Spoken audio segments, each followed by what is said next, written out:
Welcome into Load the Box, everybody. It's been a while, a few weeks at least. We are creeping up, though, on the NFL draft, and so Jordan and I are back in the saddle, ready to start really ramping up.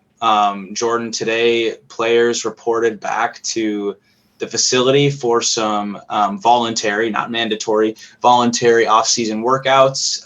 Kwesi and Kevin met with the media last week.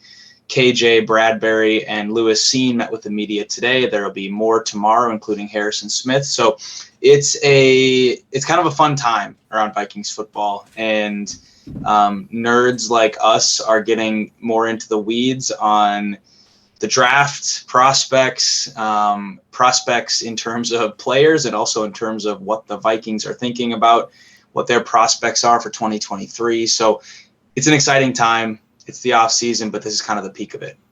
Yeah, I think that it's unfortunate. This is the first season in a minute I've actually, and I think it's because the Vikings made the playoffs and were pretty in that playoff. It's not like we got blown out on it. We were in the playoff game, almost went to the divisional round. We had a really fun season. So it's almost like the Vikings satisfied me this season, because I didn't expect the Super Bowl and we made the playoffs, and I was like, holy cow, that wasn't supposed to happen. So the off season for me has actually felt like an off season for the first time in a few years. I'm still keeping up. I'm still trying to do a couple mock drafts a week just to stay fresh on where the experts, if you want to call them that, have guys going and who's moving, who's dropping, all those things. But, I'm playing MLB The Show now. It's big baseball season. I think I've missed one Reds game this season so far. And I actually, before my computer crashed before this, I actually had the Reds game on. They were beating Tampa Bay, which is primo. Is that even allowed?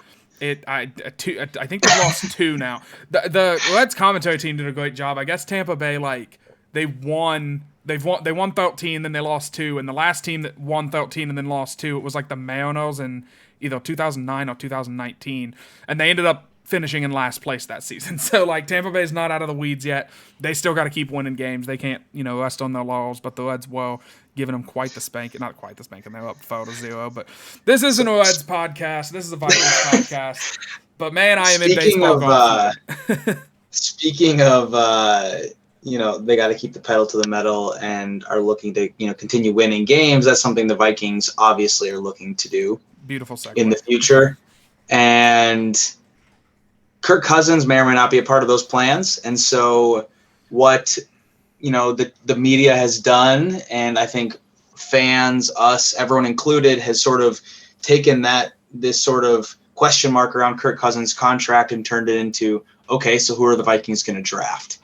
And I think, based on what O'Connell and Kwesi said last week, there's maybe a little bit of a question mark, maybe even in their minds, of if they'll even come out of the draft with a quarterback, if whether or not their guy or guys are available this year, and if not, maybe they look ahead to next year to draft a quarterback. But it's clearly on their minds. It's on all of our minds. And so two of the guys, though, that have been sort of floated by media and fans alike are Will Levis and Hendon Hooker.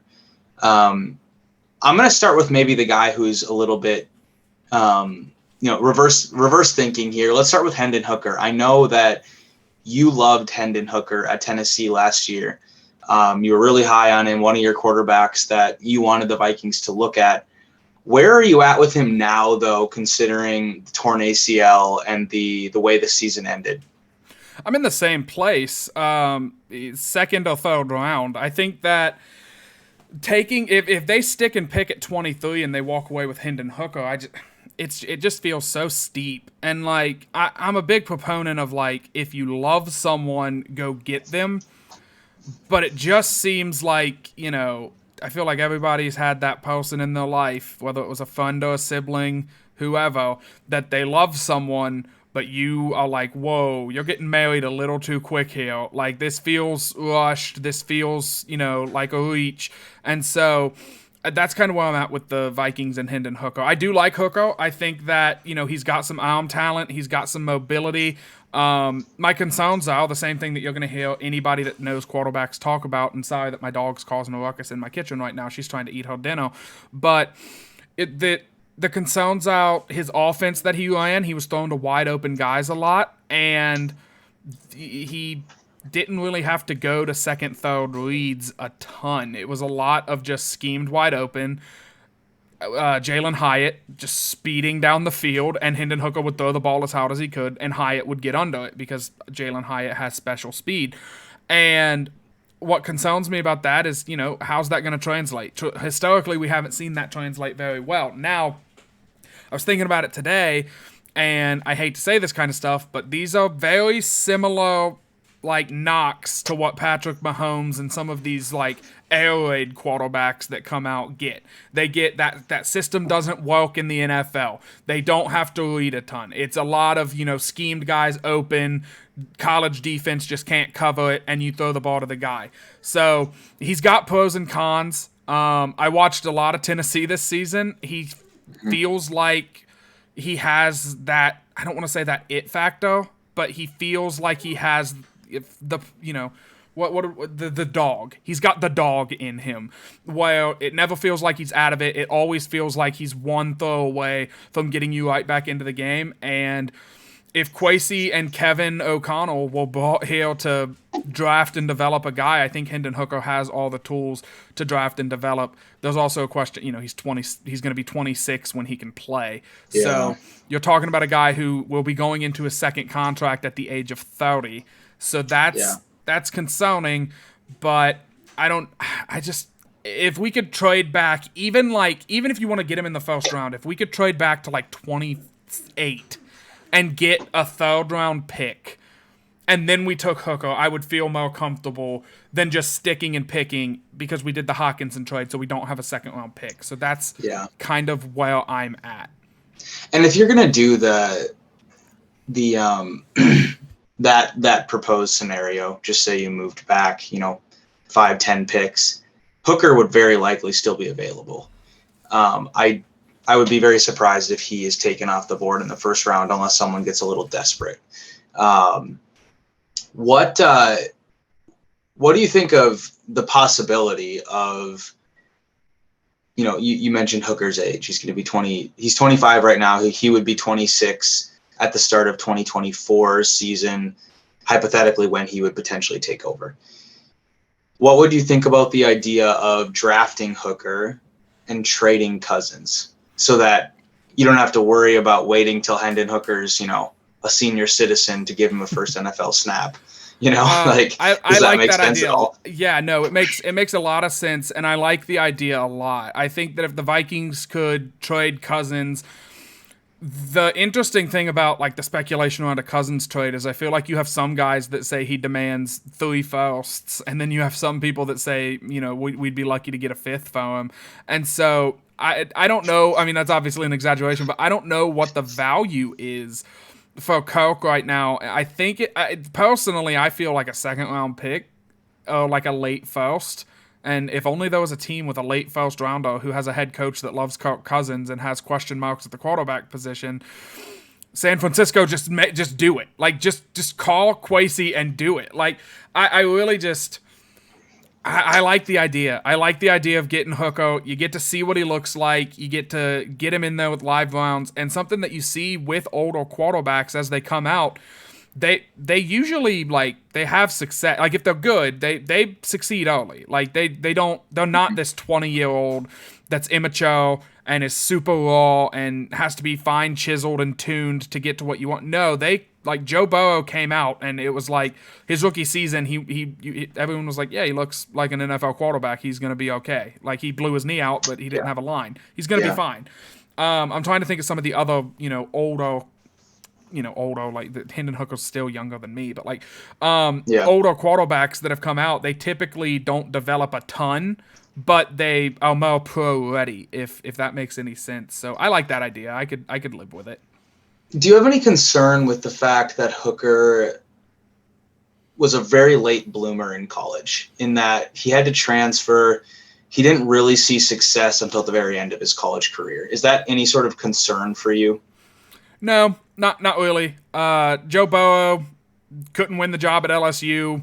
At Ohio State, excuse me. Went to LSU, played a season, wasn't very good. Came into his 2019 or 2020 season, I think is like everyone was like he'll probably go in like the fourth or fifth round. He's okay, and knocked everybody's socks off and was the consensus number one overall pick. Like not everybody is Trevor Lawrence, who they out of high school it's like he's going to be the number one pick in the draft, and then he plays in college and everyone's like yeah he's going to be the number one pick, and then he goes on to be that.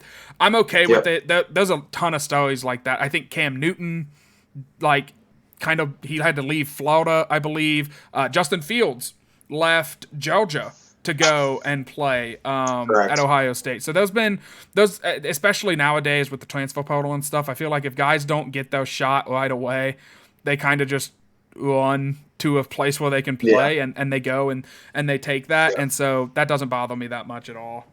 Yeah.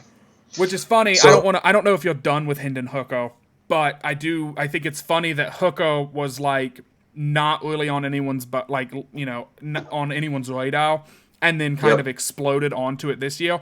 Whereas Will Levis was like, he might be the number one pick. He's one of the best quarterbacks in the country, and he kind of had a poo-poo season for Kentucky this year, and it's making people question whether or not they should take him. And anytime I hear a draft expert say, you have to watch last year's tape or 2 years ago's tape to really see the potential here, it always makes me raise an eyebrow as to like, why did you go the wrong way? I'm okay if guys get better and they just have one really good year, but they got better, from year to year. It makes me concerned when a guy gets worse from his sophomore to his junior season, and then he still comes out in the it's just weird. It's just something to keep an eye on. Yeah. I mean, it's something to think about with. And a lot of the comparisons we use are hyperbolic, right? Because the people that work in the NFL are the people are the examples we use. So it's not necessarily fair to compare Will Levis to Josh Allen, because the chances of him being as good as Josh Allen are, they're not great, just because the success rate for quarterbacks in the NFL is not amazing. But Will Levis, in terms of his supporting cast, Kentucky isn't exactly a blue blood when it comes to football. They're definitely not the dregs of the SEC like they used to be. But they're also not the level of supporting cast that he has is not great. It's not what CJ Stroud had. It's not what Bryce Young had. And so, some of those guys, maybe their value's inflated a little bit because they're playing with first round picks.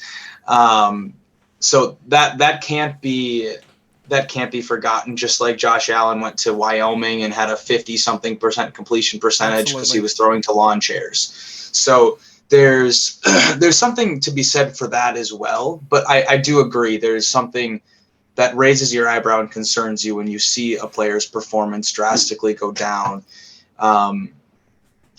What do you think, if anything, and maybe this is just much to do about nothing, but the reports that his interviews haven't been going very well, and that his temperament, maybe not temperament the right word, but maybe his attitude has been arrogant was a word that was used, or entitled. What do you make about that, if anything, at this point, as to partly why his stock is dropping? It spooks me. It reminds me of Josh Rosen, like a lot. Yep. Like Josh Rosen did the interview process, and he was a guy who everybody was like, he's going to go in the top 10. He's going to be a really good quarterback. He didn't play very well the year that he was going into the draft. And then he started tanking interviews left, right, and center, and people were like, he seems entitled. Does he really love football? Does he, blah, blah, blah. We just don't like this. Something's off about him. And Josh Rosen still got picked, I think, in the top 10. It might have been like 12. Yeah. But like Josh Rosen was a high draft pick. He got drafted in a similar position as to what people expect Levis to get drafted in. And I think he was a Viking, actually. Didn't we put him on the practice squad at some point? Yeah. And I was hyped about it. And I was like, yeah, I love Josh Rosen, whatever. But he's never going to, play in the NFL at a serious level again. And so that's what scares me about the interview process. And that I was actually going to bring up the interview process with Levis too, because you brought up the level of competition and Josh Allen.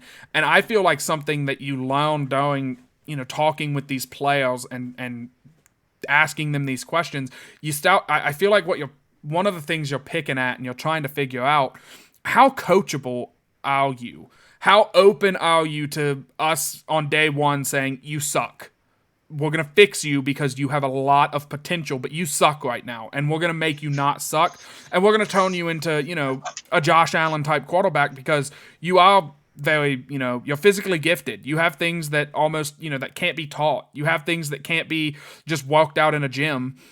And so we want to take advantage of that. But how open are you to forgetting what you think you know, forgetting, being big guy on campus at Kentucky, big guy on campus in high school. You're nobody now. You're a rookie quarterback. You got to own your take or whatever. So yeah. I think that's something. And the fact that everyone's saying he's tanking interviews and he's arrogant. Arrogance, I consider myself pretty arrogant, and if someone tells me that I'm doing something incorrectly and that I need to fix it, I usually am not super open to being like, oh yeah, let me get right on that. I try to check myself, but he's about to be a millionaire. It's different. It's different scales. So, it's concerning. Yeah. I don't love the idea of trading up for him. If he fell to, as far as I think we're going to have to, if he falls to 15, let's talk about it. Yeah. But trading into the top 5 and giving up what you're going to have to give up to go get him, he seems like too much of a risk. And I'd rather give up that draft capital next season in what is already being talked about as this elite quarterback draft class. I'd rather do that. Alternatively, do the Jordan Hawthorne strategy, take a guy, trade up into the second round, which is going to cost you much less, and take a guy there. And find a Jaron Hall, find a, Clayton Tune late, find the Fresno State guy, Jake Hayner. Those names in this class that if you want to take someone and see if maybe you hit, you can do that. But if you don't hit, it doesn't, put your franchise in a downward spiral, crashing helicopter, everyone loses their jobs. Yeah. So that's my 2 cents on it. Yeah, I mean, if you're in a situation where you are handing a franchise to somebody, because this isn't like you're just drafting a right guard. Ed Ingram had, to use a right guard example, had some colorful things in his past that you don't love. Yep. You think he's maybe cleaned it up a little bit. Seems like he's got no issues at this point, but it's different when you're drafting a right guard versus you're drafting hopefully the quarterback for the next 10 to 15 years. Right. That's not what you do with a quarterback. You don't just say hopefully you're good for a few years and then we'll move on from you if you don't work. Then you're putting yourself backwards if you are trading up to get that person. And so it's much higher stakes. I agree with you. And if there is merit to these reports or allegations, if you will, that he's bombing interviews, that has to be something that they look at long and hard. And frankly, Levis might not even be on their board. He might not even be of interest to them. Yep. And they've maybe already moved on to some of these other guys you mentioned. So I wouldn't be thrilled if we traded up to get him. I would be curious, and I would want to hear a lot more as to what went into that decision. And I would be very interested to see how the next 2 years play out. But at the same time, sitting where I am right now, a week and a half before the draft, it would not be my first choice.